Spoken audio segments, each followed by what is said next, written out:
Hi, and welcome to Bike Fitting University, teaching the perfect fit, also known as bike fitness coaching. So, a customer came in the other day in the pre-fit interview. We started talking about what he wanted to accomplish, any pluses and minuses, any issues, etc. And we got to talk about bike fit in general. He had a lot of questions about the process and what we do, because he said he's gotten several fits before and they really didn't work for him. So, he asked the question, what is the state of bike fitting? And again, from the customer's or from a customer's point of view. So after the fit, we kind of sat down and talked a little bit more and said, why don't we bring the computer up and ask a AI tool, DeepSeek AI, what cyclists actually think in general about bike fitting and the bike fitting experience. So we know what DeepSeek AI is. It is a Chinese AI company that builds powerful large language model, LLMs, like OpenAI, ChatGPT, and known for its cost-effective open source model that offers strong reasoning for a reasonable cost.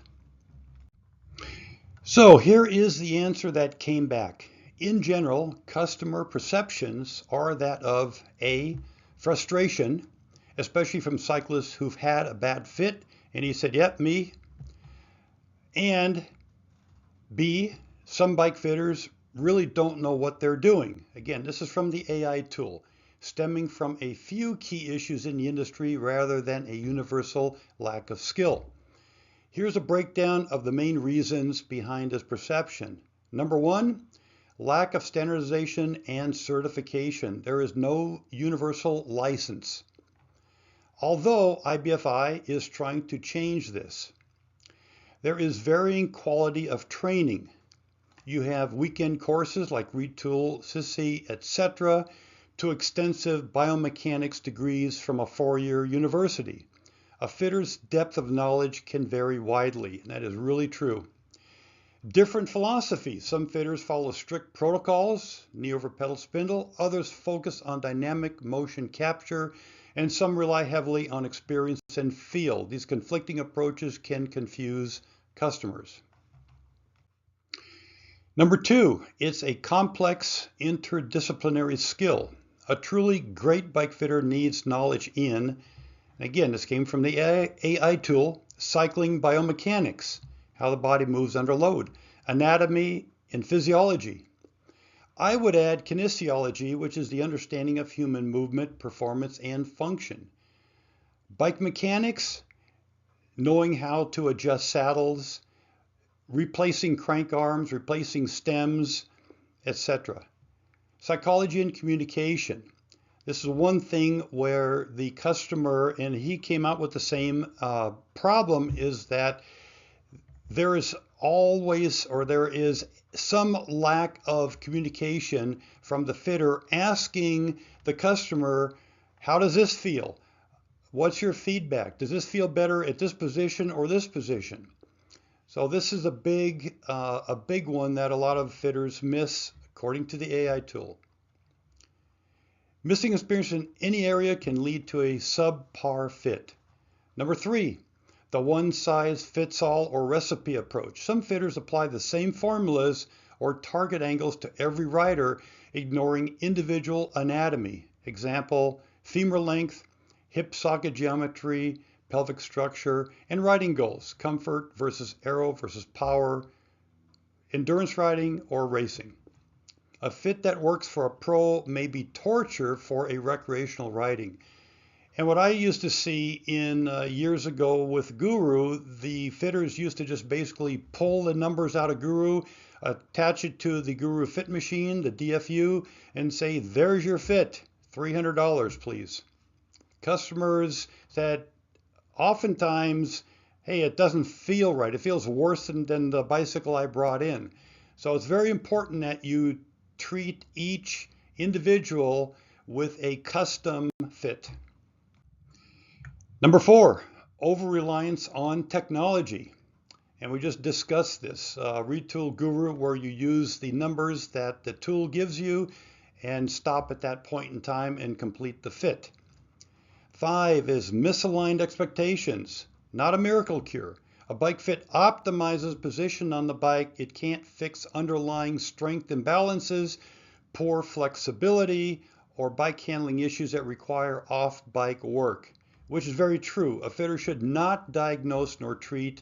A fitter should team with a PT to get this underlying issues fixed first and then continue the bike fit when they are ready.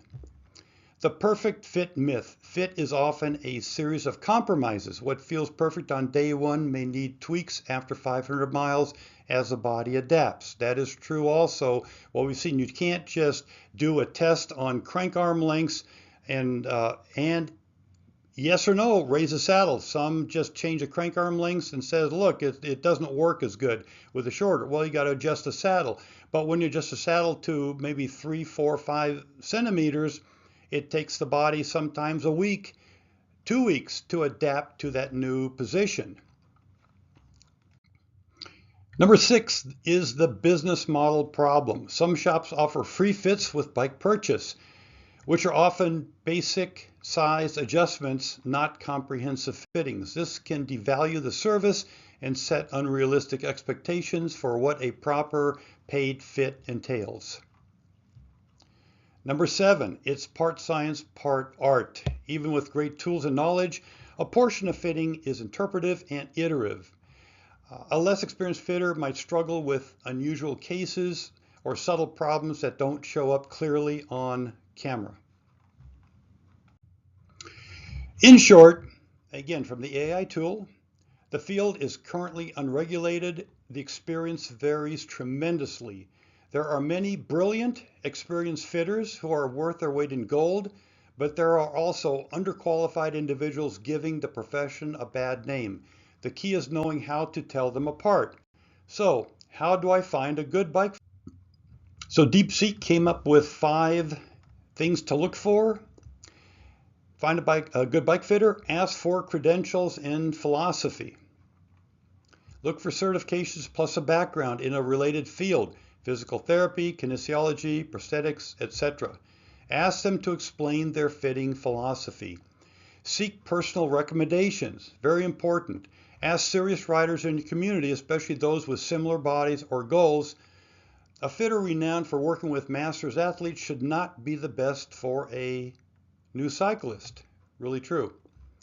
Prioritize problem solvers. A good fitter will ask extensive questions about your riding, injuries, and goals before you even get on the bike. Look for a follow-up policy. The best fitters include a short follow-up window to make a minor adjustments, usually, after you've ridden in the new position. And communicate clearly. Be prepared to describe sensations. Any numbness, aching, pinching, and not just complaints, it hurts. You got to communicate clearly with the fitter as to what the actual issues are. If a fitter puts the saddle too far back, too far up, tilted too far up, and it's uncomfortable, tell them why you think it's uncomfortable. You just moved it up. Have the fitter move it back down again. Work with the fitter. It's a symbiotic relationship. And what I added, if you're currently being fit, if the fitter does not value nor include your input, leave immediately. I hope this kind of helps the customer with bike fitting. In general, again, this came from an AI tool, and a lot of it seems to be right on this dot.